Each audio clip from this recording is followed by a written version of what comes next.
మా తండ్రి, మహోన్నతుడైన మా దేవ, ప్రభువా, ఈ పరిశుద్ధ పునరుత్థాన దినమున ఈ పరిశుద్ధ ఆదివారం ఆరాధనలో తండ్రి, నీ బిడ్డలం మీ పాదముల చెంతకు మేము వస్తున్నాం. పరలోకపు తండ్రి, ఈ పరిశుద్ధ దినమున నీ పరిశుద్ధ వాక్కు ద్వారా నాతో, మాతో, మా అందరితో మీరు మాట్లాడండి. ఈ దినం నా నోటి మాటలు మా అందరి హృదయ ధ్యానములు మీ దృష్టికి అంగీకారం ఉన్నట్లుగా చేసి నీ కృప ద్వారా మమ్మల్ని బలపరిచి మాతో మీరు మాట్లాడమని యేసు ప్రభు నామమున వేడుకొంచున్నాం తండ్రి. దేవునికి స్తోత్రం కలుగును గాక. మన ప్రభు అయిన యేసు క్రీస్తు నామమున మీకందరికీ శుభములు. ఈ పరిశుద్ధ పునరుత్థాన దినమున ఈ క్రిస్మస్ మాసములో ప్రభు బిడ్డలమైన మనం అందరం ఈ విధంగా దేవుని సన్నిధిలో చేరి ప్రభుని స్తుతించుటకు ప్రభు ఇచ్చిన గొప్ప భాగ్యమును బట్టి ప్రభు నామానికే మహిమ చెల్లిస్తున్నాను. హల్లెలూయా. గట్టి చెబుదామా? హల్లెలూయా, హల్లెలూయా. ఈ పరిశుద్ధ పునరుత్థాన దినమున హెబ్రీలకు రాసిన పత్రిక 12వ అధ్యాయం 14వ వచనం నుండి 29వ వచనం వరకు చదవబడిన దేవుని వాక్యాన్ని మనం విని ఉన్నాం. హల్లెలూయా. బైబిల్ గ్రంథంలో మనందరినీ బలపరచుట కొరకు, మన విశ్వాసాన్ని ప్రభువులో స్థిరపరచుట కొరకు అనేక మంది సాక్ష్యాలు ఉన్నాయి.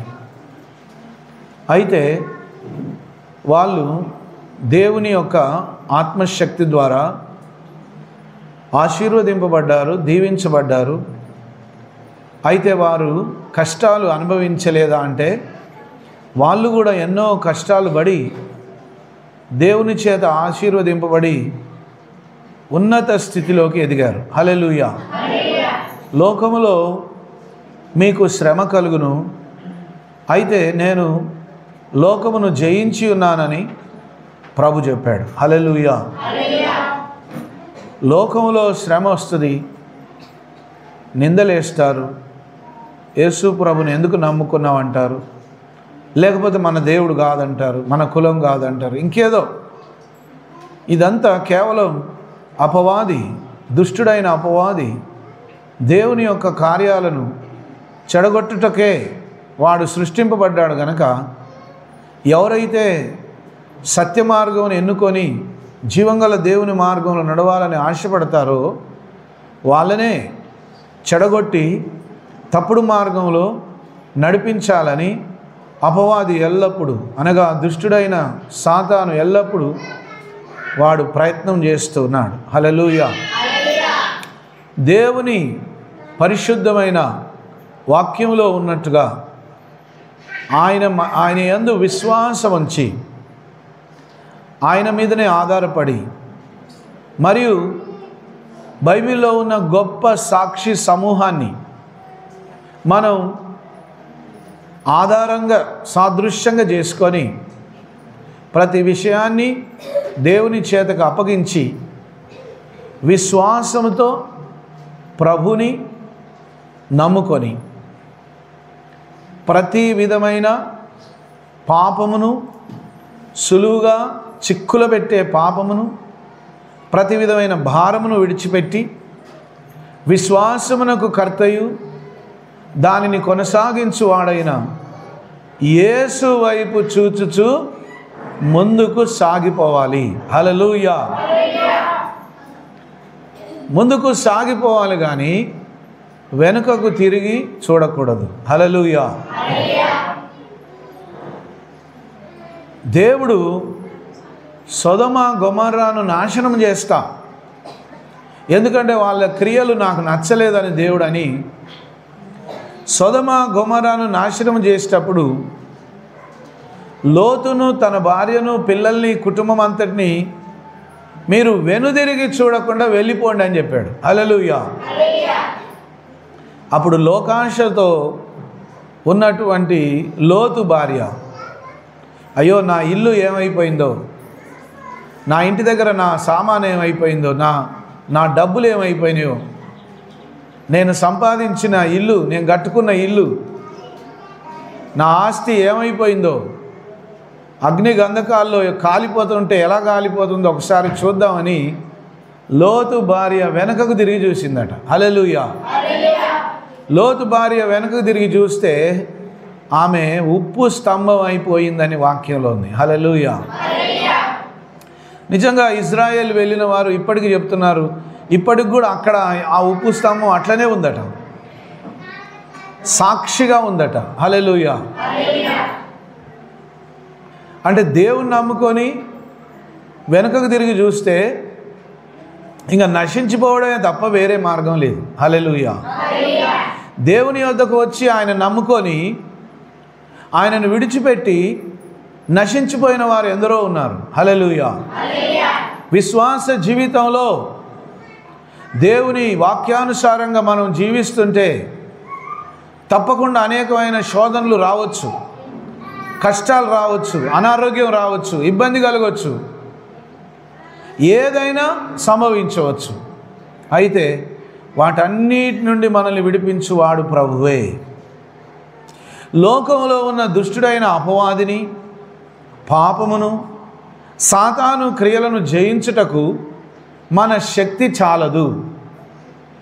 కాబట్టి పరిశుద్ధాత్ముడే నిత్యము బలపరిచి మనలను నడిపిస్తాడు.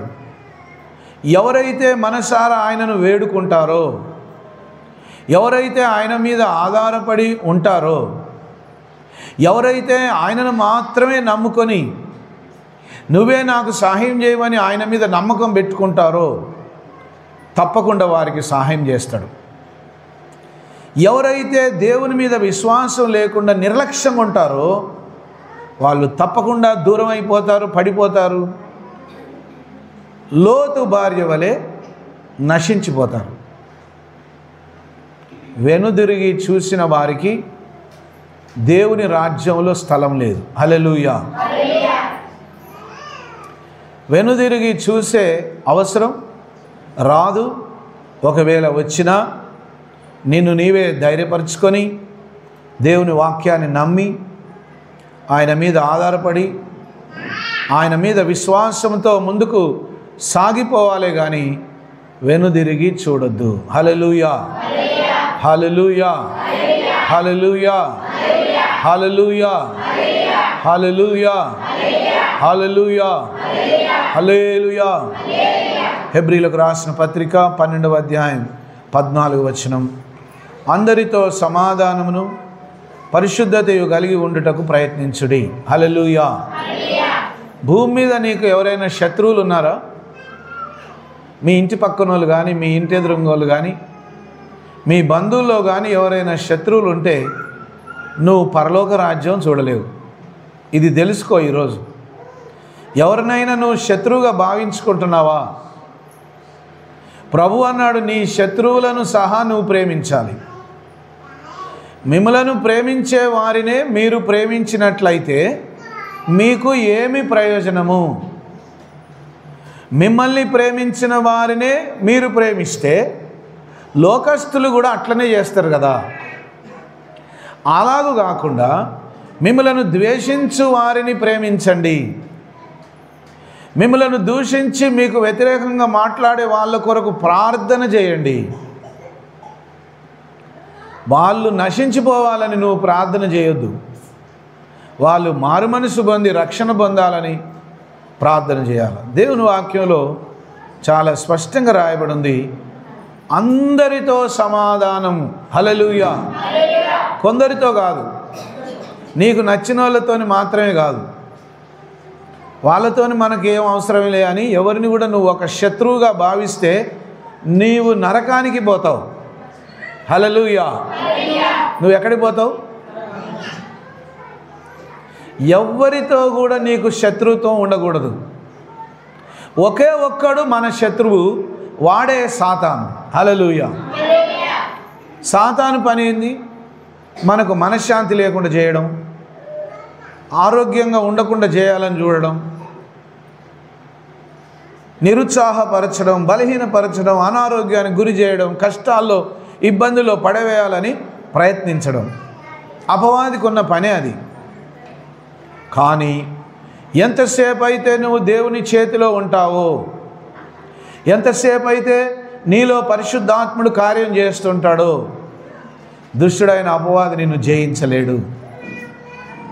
నువ్వే జయిస్తావు అంటాడు. హల్లెలూయా. విశ్వాసం ద్వారా సైతాను యొక్క క్రియలను మనం జయించవచ్చు. కాబట్టి ప్రభు అంటాడు, ధైర్యముగా ప్రభు కొరకు జీవిస్తూ అందరితో సమాధానముగా ఉండాలి. ఎవరిని కూడా శత్రువులుగా భావించుకోవద్దు. అందరితో సమాధానమును పరిశుద్ధతయు. హల్లెలూయా. ఈ దేవుడు పరిశుద్ధుడైన దేవుడు. అందరిలాగా కళ్ళు తాగితే ఏం కాదులే అనే దేవుడు కాదు. అందరిలాగా మందు తాగు, నా పండక్కి రా, నా దగ్గర మొక్కు అని చెప్పడు. అవసరమైతే నువ్వింత తాగి నాకింత పోయి అని చెప్పే దేవుడు కాదు. హల్లెలూయా. కొందరు ఆరబోతారుగా దేవునికి, అక్కడ ఆరబోస్తారట దేవునికి, నాకు తెలియదు. నాకింత ఆరబోయి నువ్వు కూడా నోట్లకింత పోసుకో అని చెప్పే దేవుడు కాదు. హల్లెలూయా. దేవునికి పాపమే పథ్యం. హల్లెలూయా. యేసు ప్రభుకి ఏం పథ్యం చేయాలి? కొందరు నీసు తినొద్దని పథ్యం చేస్తారు, ఇంకేదో తినొద్దని పథ్యం చేస్తారు. నేను శనివారం తిను లేదా సోమవారం తినను, నేను నీసు ముట్టను. అవన్నీ తయారు చేసిందే మనం తినడానికి దేవుడు. దేవుడు అంటాడు, నీ హృదయం పవిత్రంగా ఉన్నప్పుడు ఆచారాలు నాకు అవసరం లేదంటాడు. హల్లెలూయా. ఆచారాలు పాటించడం ముఖ్యం కాదు. నీ హృదయం పరిశుద్ధమైనదైతే నీ హృదయం అనే మందిరంలో నేను నివాసం ఉంటా. హల్లెలూయా. పరిశుద్ధతయు కలిగి ఉండుటకు ప్రయత్నించుడి. హల్లెలూయా. మీకు విషయం చెప్పనా? ప్రయత్నించుడు అంటే అర్థం ఏంటంటే, ప్రయత్నించుడి అంటే అర్థం ఏంటి? నీ వల్ల పడదు కానీ నువ్వు ప్రయత్నించి చూడు, పరిశుద్ధాత్ముడు ఖచ్చితంగా నిన్ను పరిశుద్ధతలో స్థిరపరుస్తాడు. హల్లెలూయా.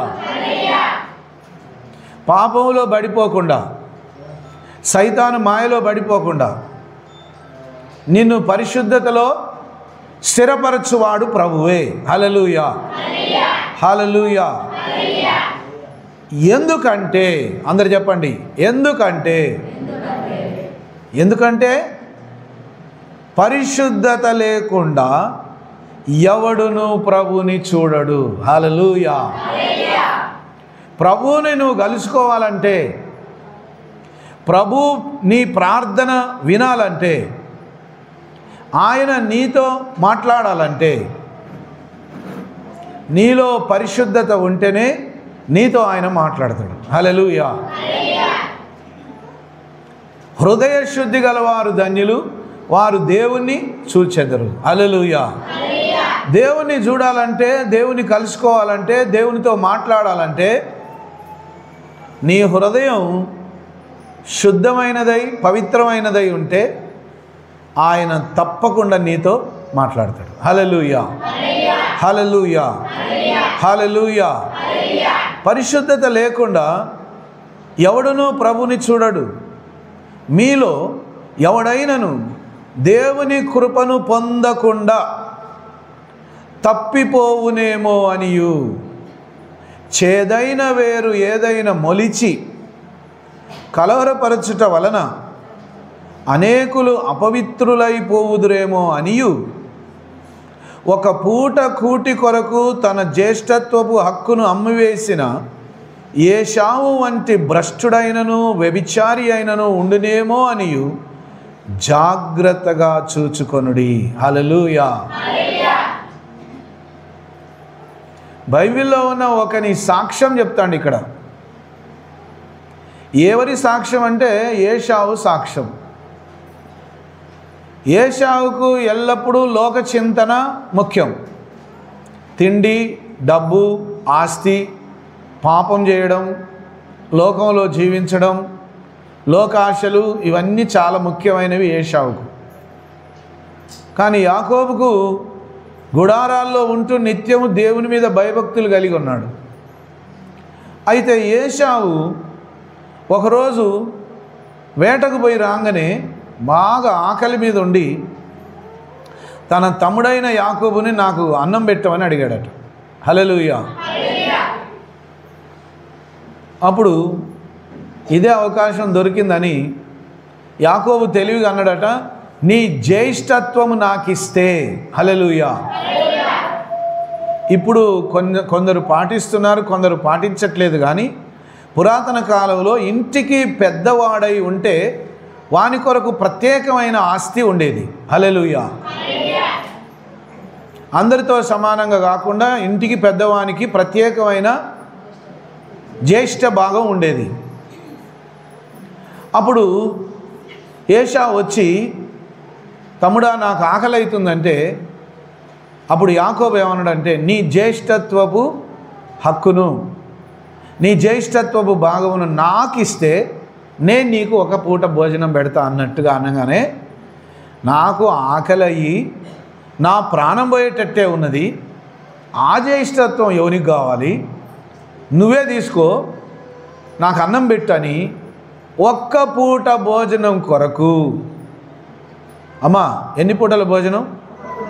ఒక్క పూట భోజనము కొరకు దేవుడిచ్చినటువంటి ఆశీర్వాదాన్ని లేదా తల్లిదండ్రుల నుండి వచ్చిన జ్యేష్ఠత్వం అనే ఆ గొప్ప భాగ్యాన్ని అమ్మివేసిన ఏశావు వంటి భ్రష్టుడైనను వ్యభిచారినైనను ఉండినేమో అని జాగ్రత్తగా చూసుకొనుడి. హల్లెలూయా.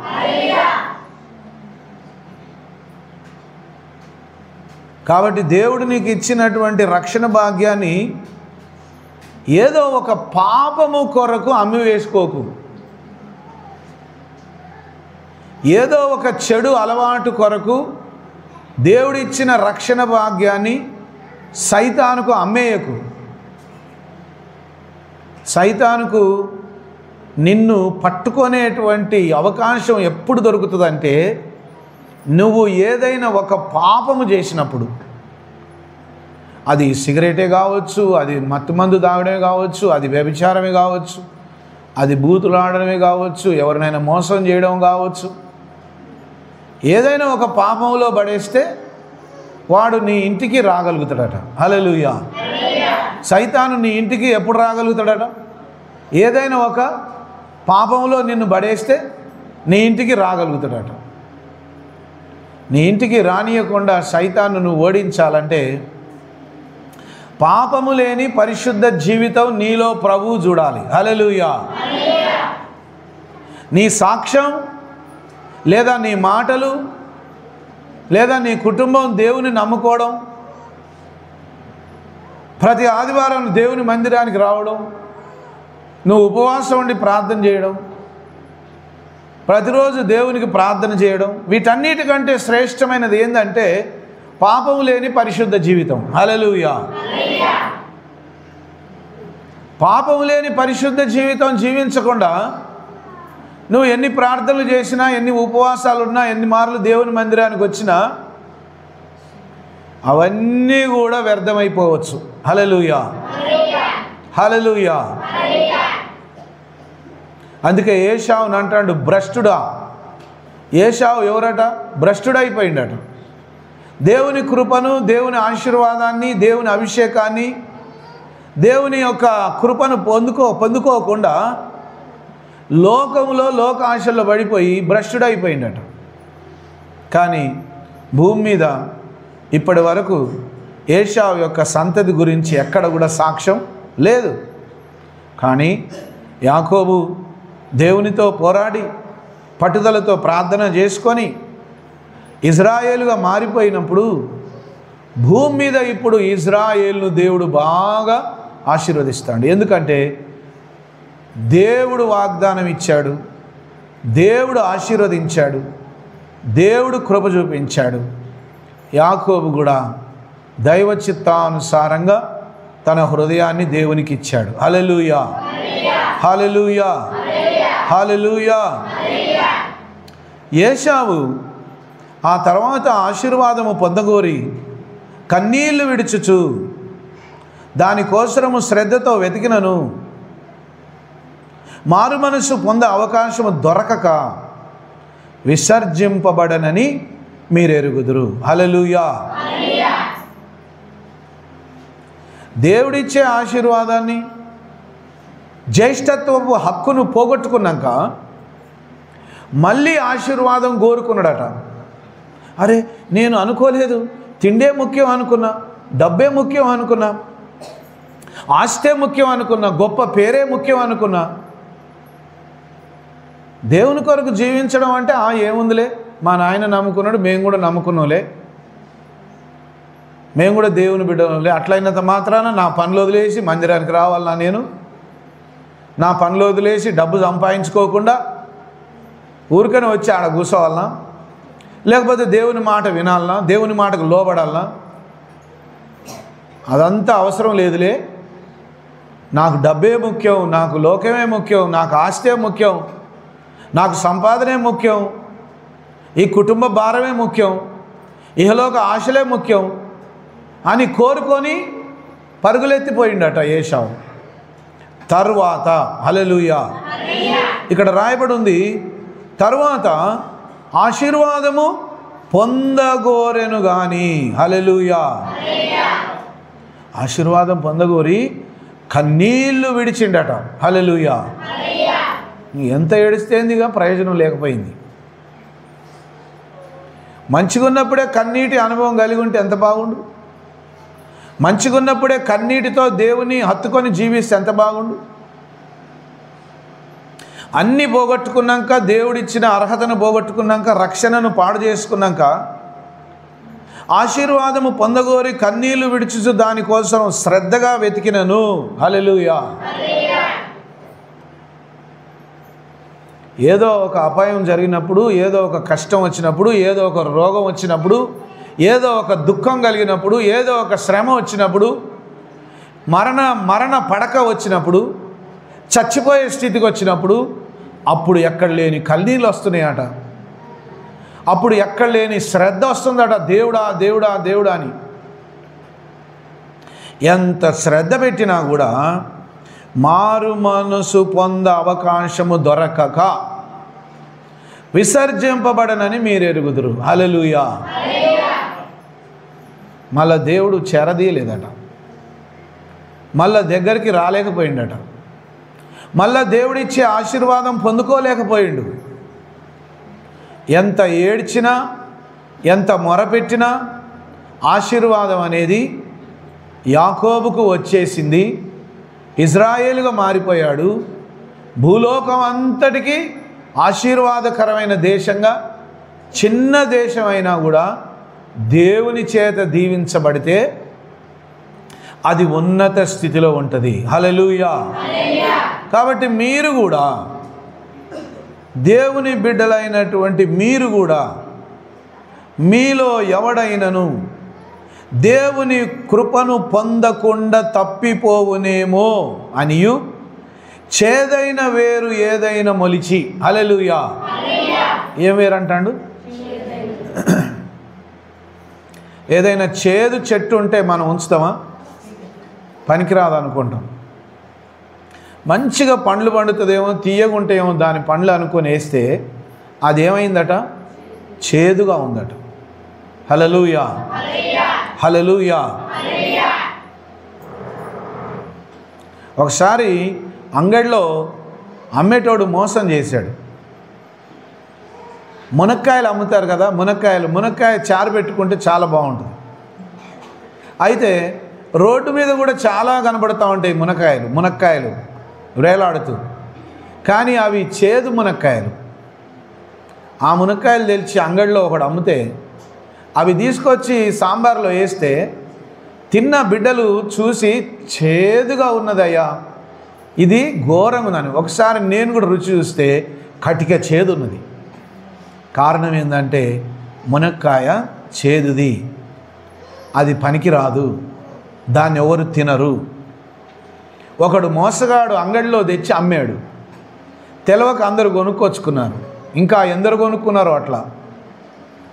ఆ మోసగాడి మోసం వల్ల ఆ రోజు సాంబార్లో మునక్కాయ వేస్తే కటిక చేదు, ఎవరు కూడా తినలేకపోయారు. అంత బయటపడేసాం, అంత పడబోసేసాం. హల్లెలూయా, హల్లెలూయా. చేదైన వేరు నీ ఇంట్లో కానీ నీ హృదయంలో కానీ పుట్టకుండా రాకుండా నువ్వు జాగ్రత్త పడు అంటాడు. దానికి ఉదాహరణ ఏశావుని చెప్తాడు. ఏశావు పొందగోరుకున్నాడు, తర్వాత బాధపడ్డాడు, ఏడ్చిండు. మళ్ళీ కావాలి నాకు దేవుని కృప ఆశీర్వాదం అంటే పోగొట్టుకున్నాక ఎక్కడి నుంచి వస్తుంది? పోగొట్టుకున్నాడు కాబట్టి మళ్ళీ కనికరం పొందలేకపోయాడు. ప్రియమైన దేవుని బిడ్డలారా, ప్రభుని నమ్ముకుంటే మనసారా నమ్ముకో, లేకపోతే నువ్వు నమ్ముకోకుండా నష్టమేం లేదు. నువ్వు నమ్ముకుంటేనే ఆయన దేవుడు కాదు. నువ్వు నమ్ముకోకపోయినా ఆయన యుగయుగములు తరతరములు ఆయన మాత్రమే దేవుడై ఉన్నాడు. యుగయుగములు రాజులకు రాజు, ప్రభులకు ప్రభు, సైన్యములకు అధిపతి యగు యెహోవాయే దేవుడని, లోకరక్షకుడు యేసుక్రీస్తు ప్రభువే అని భూలోకమంతా కోడైకి వస్తుంది. హల్లెలూయా. భారతదేశం దాటి ఒక్క అడుగు మనం అవతల అడుగు పెట్టామంటే నువ్వు ఏ దేశం పోయినా అక్కడ యేసు ప్రభు మందిరం ఉన్నది. నువ్వు ఏ భాషలో చూసినా ఈ ఆయన గ్రంథం మార్పు లేకుండా ఉంటుంది. భాష మారుతుంది కానీ అర్థం మారదు. హల్లెలూయా. యేసయ్య ప్రేమ ఎక్కడికి పోయినా నీకు ఒకే తీరుగా దొరుకుతుంది. హల్లెలూయా, హల్లెలూయా. కాబట్టి చేదైన ఏరు నీ హృదయంలో కానీ నీ ఇంట్లో కానీ, చాలామంది అనుకుంటారు ఎవరెటు పోతే నాకేందులే, నేనైతే ప్రార్థన చేసుకుంటా, నేనైతే మందిరానికి పోతా, నా కొడుకు రక్షణ పొందకున్నా పర్వాలేదు, నా భర్త మారకున్నా పర్లేదు, ఎవరు వచ్చినా రాకపోయినా నాకేంది.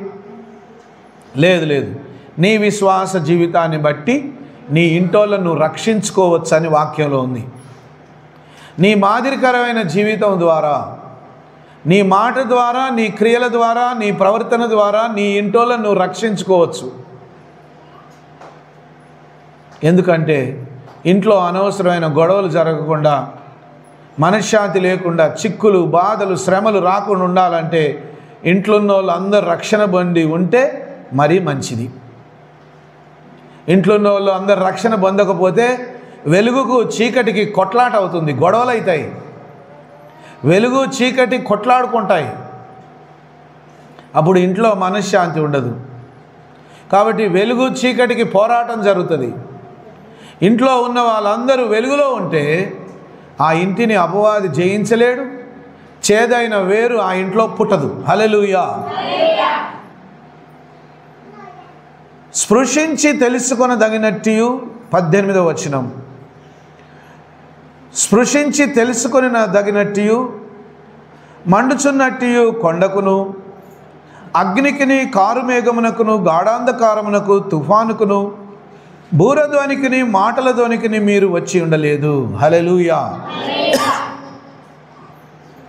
ఒక జంతువైనను ఆ కొండను తాకిన ఎడల రాళ్ళతో కొట్టబడవలనని ఆజ్ఞాపించిన మాటకు వారు తాళలేక ఆ ధ్వని వినినవారు మరి ఏ మాటయు తమతో చెప్పవలదని బతిమాలు కొనిరి. మరియు ఆ దర్శనం ఎంతో భయంకరముగా ఉన్నందున మోషే నేను మిక్కిలి భయపడి వణుకుచున్నానెను. హల్లెలూయా. ఇప్పుడైతే సియోనను కొండకును, జీవంగల దేవుని పట్టణమునకును, అనగా పరలోకపు యెరూషలేమునకును, వేవేల కొలది దేవదూతల యొద్దకును, పరలోకమందు రాయబడి ఉన్న జ్యేష్ఠుల సంగమునకును, వారి మహోత్సవమునకును, అందరి న్యాయాధిపతి అయిన దేవుని యొద్దకును, సంపూర్ణ సిద్ధి పొందిన నీతిమంతుల ఆత్మల యొద్దకును, క్రొత్త నిబంధనకు మధ్యవర్తి అయిన యేసునొద్దకును, హేబేలు కంటే మరి శ్రేష్టముగా పలుకు ప్రోక్షణ రక్తమునకును మీరు వచ్చి ఉన్నారు. హల్లెలూయా.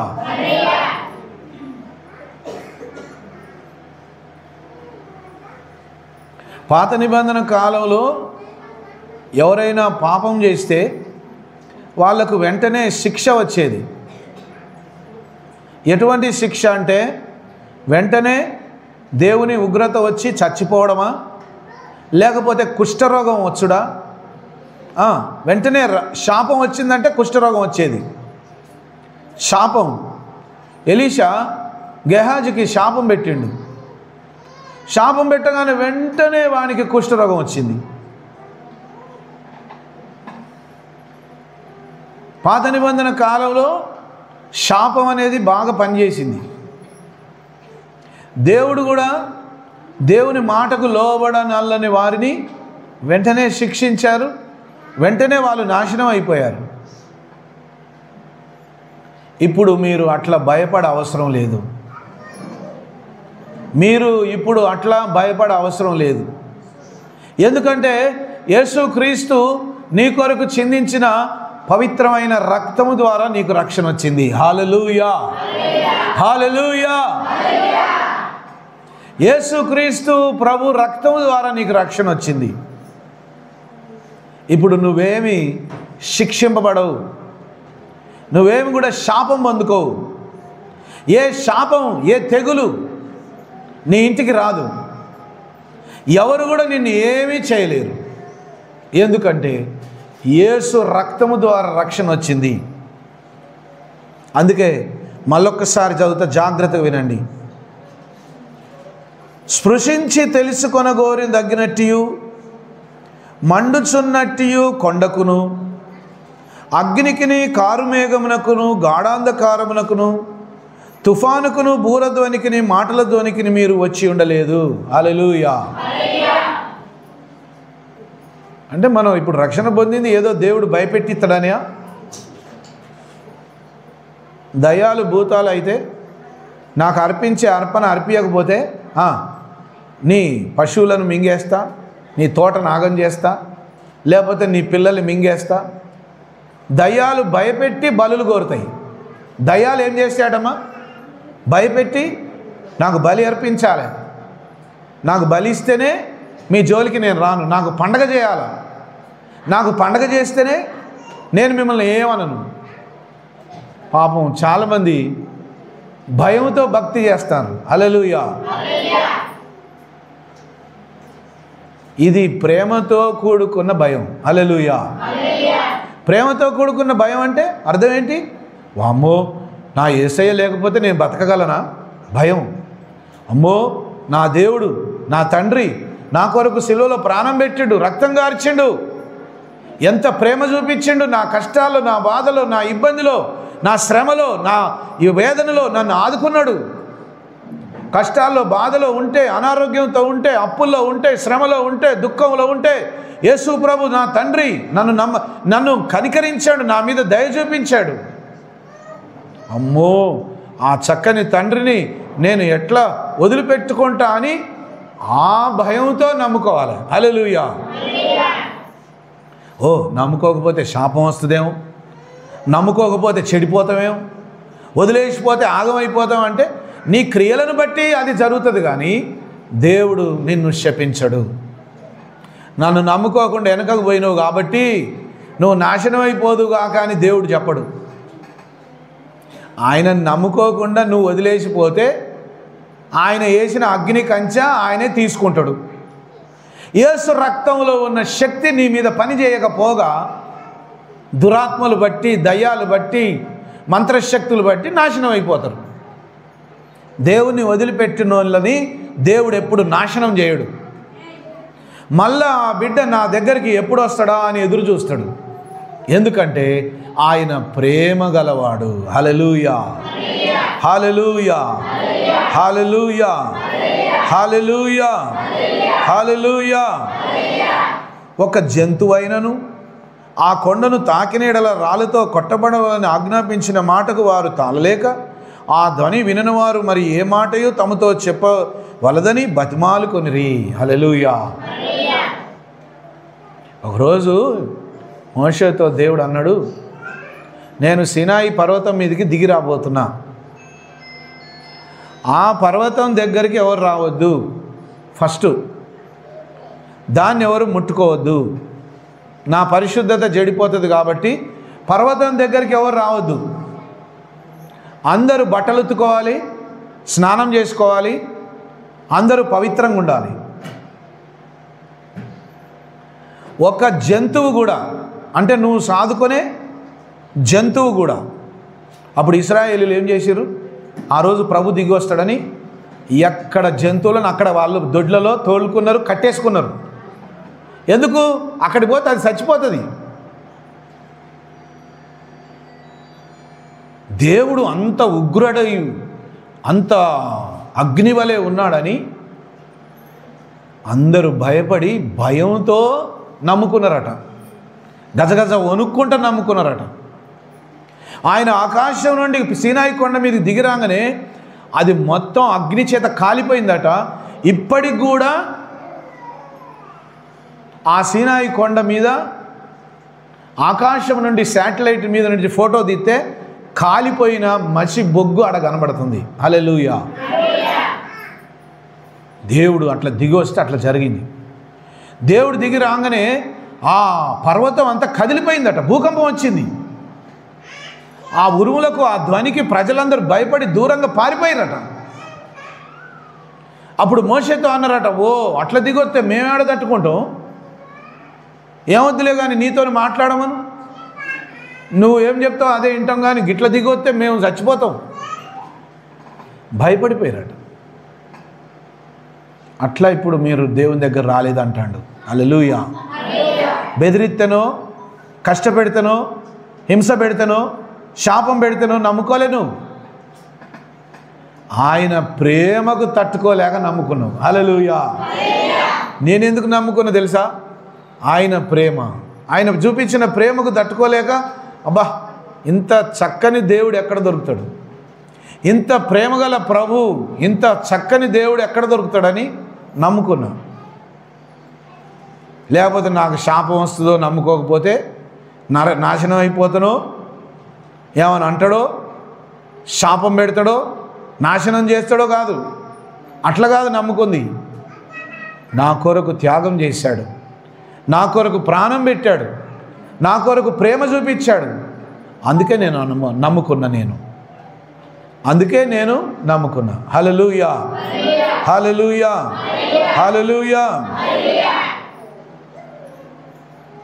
ఆ ధ్వని వినిన వారు మరి ఏ మాటయు తమతో చెప్పవలదని బతిమాలుకొనిది.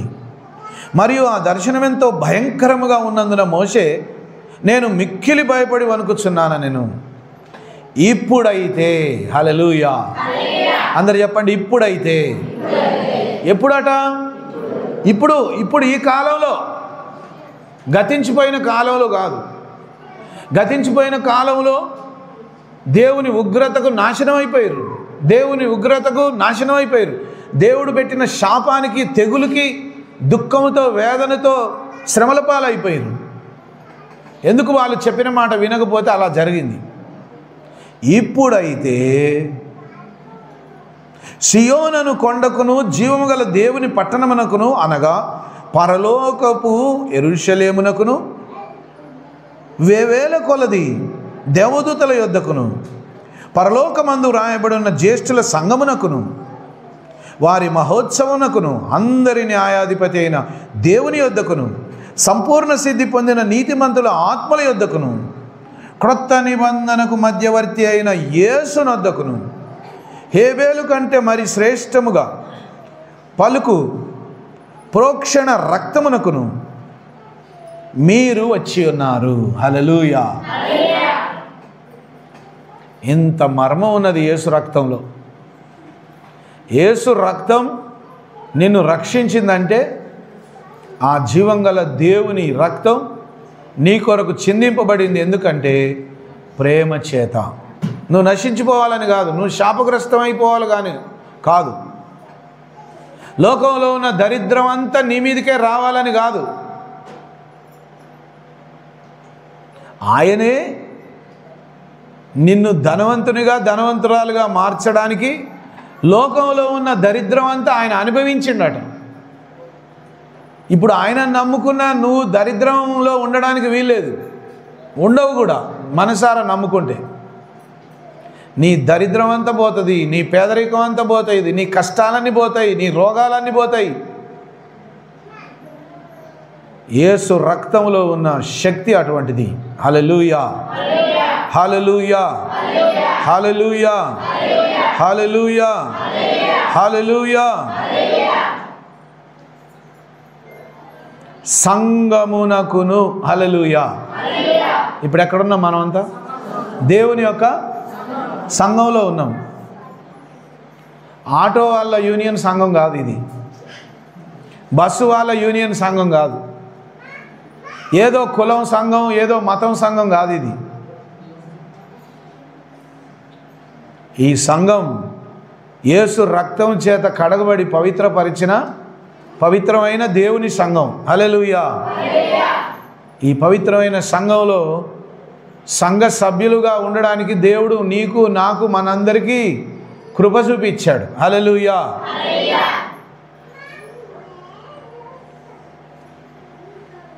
కొందరు సంఘ సభ్యత్వాన్ని సమర్పించుకుంటున్నారు, కొందరు సంఘ సభ్యత్వం ఉన్నా ఒకటే లేకున్నా ఒకటే అని నిర్లక్ష్య పెడుతున్నారు. హల్లెలూయా. దేవుని సంఘంలో నీ పేరు ఉండాలి. హల్లెలూయా. ఎక్కడుండాలి నీ పేరు? దేవుని సంఘంలో నీ పేరు రాయబడి ఉండాలి రిజిస్టర్లో. ఎందుకు? నువ్వు ఎవరి బిడ్డవు? సైతాను బిడ్డవా? నీ పేరు ఎక్కడుండాలి? దేవుని సంఘంలో నీ పేరు రాయబడి ఉండాలి. హల్లెలూయా. దాని కొరకు ఎంత డబ్బైనా ఖర్చు కావచ్చు, పోతే పోయింది.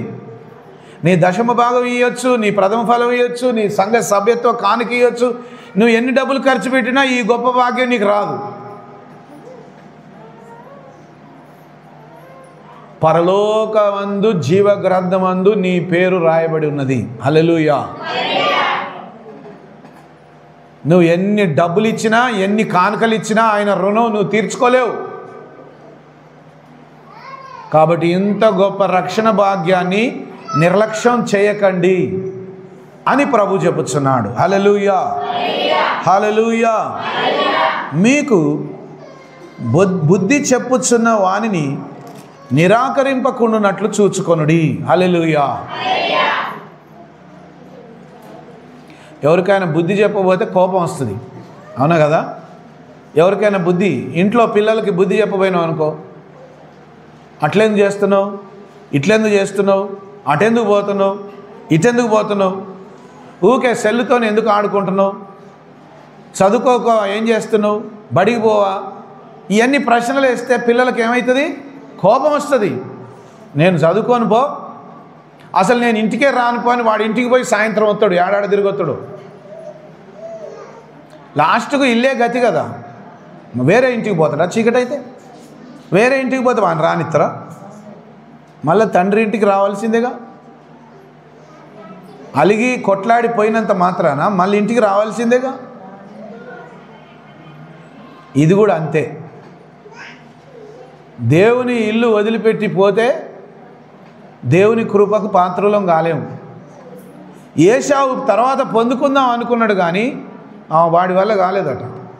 ఏడ్చిండట తప్పైందని, అయినా కనికరం దొరకలేదట.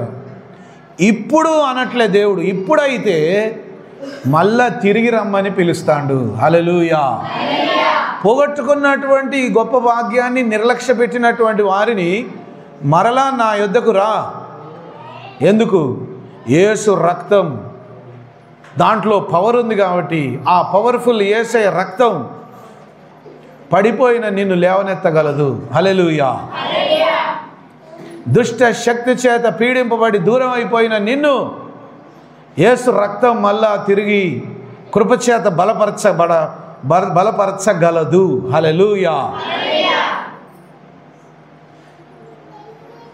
యేసయ్య ప్రేమ చేత రక్తం కార్చిండు కాబట్టి, యేసయ్య నామమున ఎవరైనా నీకు బుద్ధి చెప్తారనుకో, నాకెందుకు చెప్తాను, నీది నువ్వు చూసుకోరాదు అనొద్దట. మనం ఎవరైనా మనకు బుద్ధి చెప్తారనుకో, ప్రార్థన చేసుకోరాదు, ఉపవాసం ఉండరాదు, 4 దేవుని పాటలు నేర్చుకొని పాడరాదు సంఘంలో అంటారు ఎవరైనా. దేవుని సువార్త చెప్పరాదు, నీ సాక్ష్యం చెప్పరాదు ఇతరులకు. ఎవరైనా మనల్ని గద్దించిరనుకో, దేవుని పేరు మీద ఎవరైనా గద్దిస్తే, అమ్మా వెరీ గుడ్, ఇది దేవుని స్వరమే, దేవుని బిడ్డలో ఉండి దేవుడు నాతో మాట్లాడతాడు, నేను సరిగా ప్రార్థన చేయలేకపోతున్నా, నేను ఉపవాసం ఉండలేకపోతున్నా, నేను క్రమంగా మందిరానికి రాలేకపోతున్నా, దేవుని మాట వినలేకపోతున్నా, అయ్యో దేవుడు మనుషులలో ఉండి నాతో మాట్లాడుతాడు, గద్దిస్తాడు, నేను తప్పకుండా లోబడతాను, లోబడమని చెప్తాడు. హల్లెలూయా, హల్లెలూయా. ఇదిగో 25వ వచనం, మీకు బుద్ధి చెప్పుచున్న వానిని నిరాకరింపకుండునట్లు చూచుకొనుడి. వారు భూమి మీద నుండి బుద్ధి చెప్పిన వానిని నిరాకరించినప్పుడు తప్పించుకొనకపోయిన ఎడల పరలోకము నుండి బుద్ధి చెప్పుచున్న వానిని విసర్జించు మనము తప్పించుకొని పోవుట మరి నిశ్చయముగా కదా. హల్లెలూయా. మళ్ళొకసారి చదువుతా వినండి. వారు భూమి మీద నుండి బుద్ధి చెప్పిన వానిని నిరాకరించినప్పుడు, భూమి మీద ఉండి ఇప్పుడు మీకు అందరికీ బుద్ధి చెప్పేది ఎవరు చెప్పండి? ఎవరు? దేవుని వాక్యం. ఆ వాక్యం నాలో ఉండి నీతో మాట్లాడుతుంది, నీకు బుద్ధి చెప్తుంది దేవుని వాక్యం. భూమి మీద ఉండి బుద్ధి చెప్పిన వానిని నిరాకరించినప్పుడు తప్పించుకొనకపోయిన ఎడల పరలోకము నుండి బుద్ధి చెప్పుచున్న వానిని విసర్జించు మనము తప్పించుకొనకపోవుట మరి నిశ్చయము కదా. హల్లెలూయా.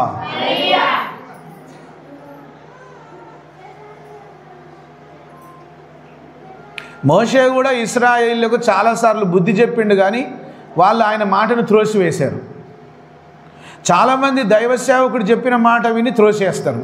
ఆయన అయ్యగారికి అంతే, ఆయన పని లేదు పాట లేదు, అట్లనే చెప్తాడు. ఆయన అయ్యగారు చెప్పినట్టల్లా మనం చేసుకుంటూ పోతే ఎట్లా, ఆయనకు ఆయన అట్లనే చెప్తాడు అని దేవుని దాసుల యొక్క మాటలు త్రోసివేస్తే, భూమి మీద ఉన్న మనుషుల యొక్క మాటలే త్రోసేస్తే, పరలోకం నుండి తండ్రి బుద్ధి చెప్పబోతే నువ్వు ఆయన మాట ఎట్లా వినలేస్తావు? ఇక ఇక్కడే వినవైతివి, అక్కడ వింటావా?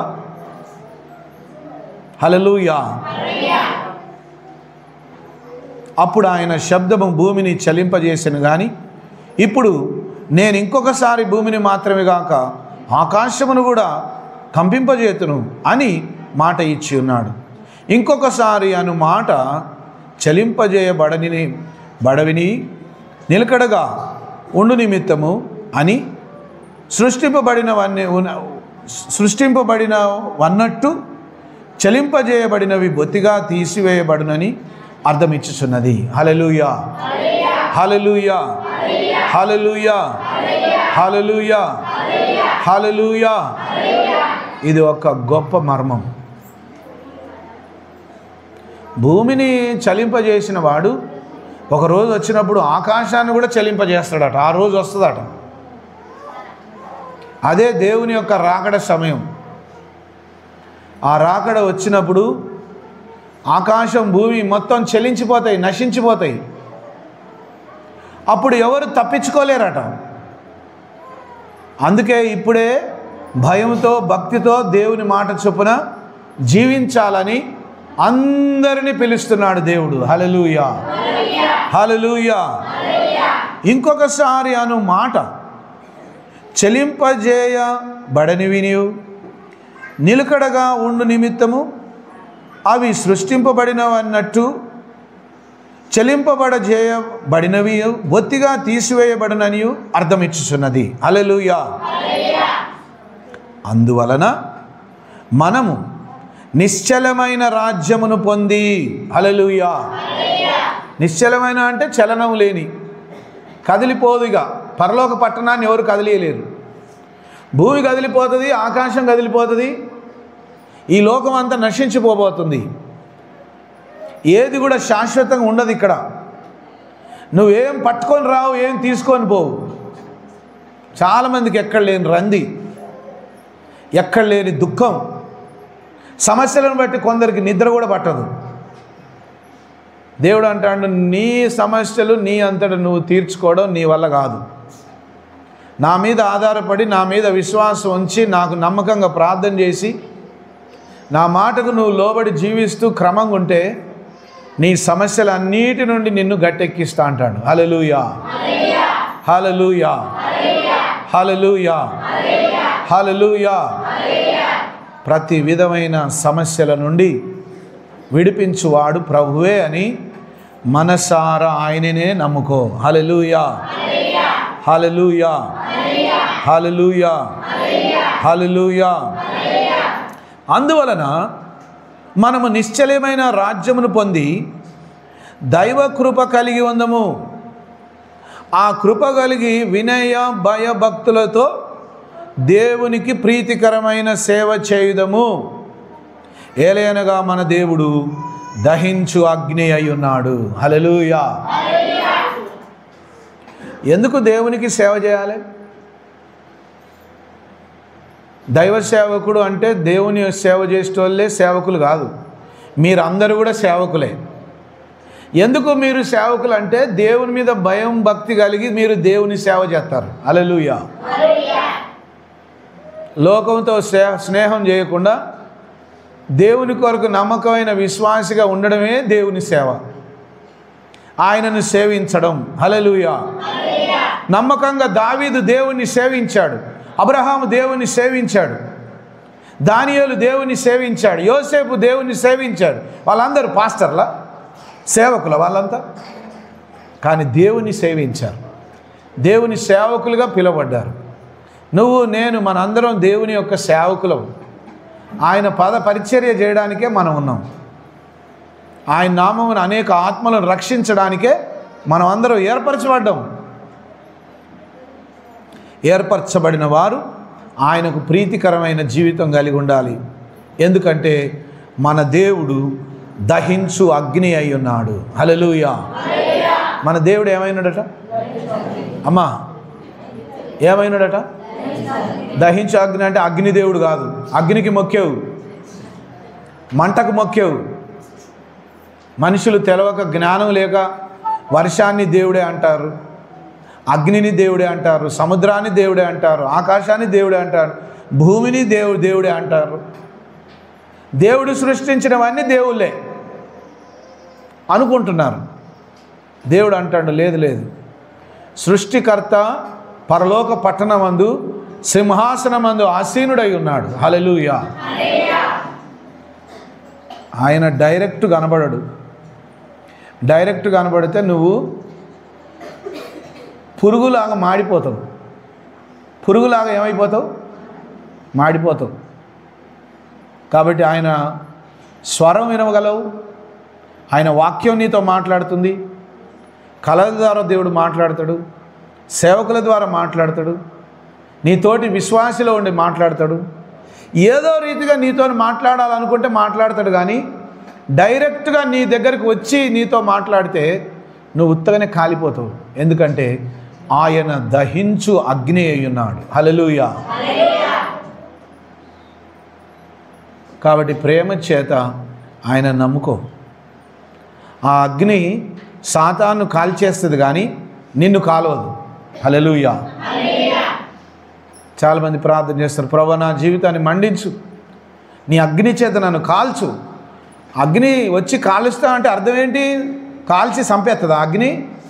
ఆ అగ్ని దిగి వస్తే బలం వస్తుంది. హల్లెలూయా. ఆ అగ్ని దిగి వస్తే ఏమొస్తుంది? శక్తి వస్తుంది, బలం వస్తుంది. విశ్వాసికి బలం, సైతానుకు ఏంటిది? నాశనం. దేవుని అగ్ని చేత మనం ఏమంటాం? నీ అగ్నిలో దయ్యాన్ని కాల్చేయి తండ్రి అని ప్రార్థన. అదే అగ్ని నా మీద గురిపించంటాం. హల్లెలూయా. సైతానికి ఏమవుతుంది? ఆ అగ్ని వచ్చినప్పుడు మంట పుడుతుంది. సైతానుకు మంట పుడుతుంది, నాశనం అయిపోతుంది సైతాన్. అయితే మనకు మాత్రం దేవుని అగ్ని మనల్ని బలపరుస్తుంది, మనల్ని శక్తిమంతులుగా మారుస్తుంది. కాబట్టి దేవుని యొక్క అగ్ని శక్తి గలది, మనల్ని బలపరచగలిగేది. లోకంలో ఉన్న వారికి ఆ అగ్ని ఒకవేళ శాపగ్రస్తంగా మార్చబడవచ్చు, చెప్పలేము. ఎందుకంటే వారు దేవుని మాట విననొల్లని వారు గనక అగ్నిగుండంలో కాల్చివేయబడతారు. మనం దేవుని అగ్నిలో వేయబడినా కూడా మనకేం కాదు. హల్లెలూయా. షడ్రక్ మేషక్ అబేద్నెగోలను తీసుకుపోయి అగ్నిగుండంలో పడేస్తే అగ్ని వాళ్ళని కాల్చిందా? అస్సలు ఒక వెంట్రుక కూడా కాలేదట. వినబడుతుందా మీకు? ఏమైందట? షడ్రక్ మేషక్ అబేద్నెగోలను తీసుకెళ్ళి రాజు నిలబెట్టిన విగ్రహానికి నువ్వు మొక్కవా అన్నారట. వాళ్ళు అన్నారట, ఓ మేము సావనైనా సత్తం కానీ పిచ్చి బొమ్మలకు మేడ మొక్కుతాం అన్నారట. అదేంటి, దేవుడు రాజు నిలబెట్టింది ఎంత పెద్ద దేవుడో నీకు తెలుసా అంటే, అది ఎంతదైనా కావచ్చు, సాసో దేవేరెవరో మాకు తెలిసిపోయింది. హల్లెలూయా. నిజమైన దేవుడు ఎవరో మాకు తెలిసిపోయింది. మేము ఆయనకే మొక్కుతాం కానీ నువ్వు పెట్టిన విగ్రహానికి నువ్వు రాజు కావచ్చు, ప్రధానమంత్రి కావచ్చు, ముఖ్యమంత్రి కావచ్చు, ఎవరైనా కావచ్చు, నువ్వు పెట్టిన దానికి మేము మొక్కం అన్నారు. ఎంత ధైర్యం మీకు! ఇంతగా తిరగబడి మాట్లాడతారని తీసుకుపోయి ముగ్గురిని అగ్నిగుండంలో పడేసిరట. అగ్నిగుండంలో పడేస్తే వాళ్ళు అగ్నిలో అటు ఇటు తిరుగుతుంటే ఎవరో 4వ వ్యక్తి కనపడ్డాడట రాజుకి. హల్లెలూయా. అరే, మనం వేసింది ముగ్గురిని అయితే 4వ ఆయన ఎవరు? ఆయనే యేసుక్రీస్తు ప్రభు. హల్లెలూయా. పరలోకపు తండ్రి దిగివచ్చి తన దూత ద్వారా ఆ అగ్ని వాళ్ళని కాల్చివేయకుండా కాపాడితే వాళ్ళని బయటికి తీసుకొస్తే రాజు అన్నాడు కదా, షడ్రక్ మెషక్ అబద్నిగోల దేవుడే నిజమైన దేవుడు. హల్లెలూయా. ఆ దేవుని ఎవరైనా దూషించినా వ్యతిరేకంగా మాట్లాడినా వాళ్ళ ఇల్లు పెంటకుప్ప అయిపోతుంది అని చెప్పిండు. హల్లెలూయా. అంటే వాళ్ళు సాక్ష్యం నిలబెట్టినందుకేగా దేవునికి మహిమ వచ్చింది. నువ్వు సాక్ష్యం నిలబెడితేనే దేవునికి మహిమ వస్తుంది, నీ కుటుంబం ద్వారా, నీ ఇంటి ద్వారా.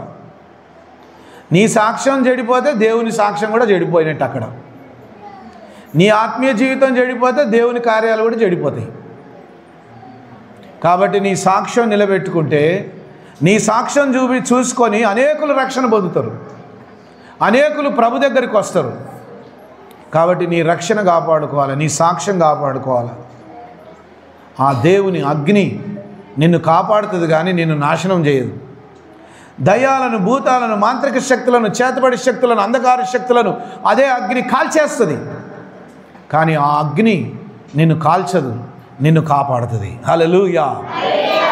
అట్లని ఆ అగ్నిని నిర్లక్ష్యం చేస్తే నువ్వు దూరం అయిపోతావు. జాగ్రత్త.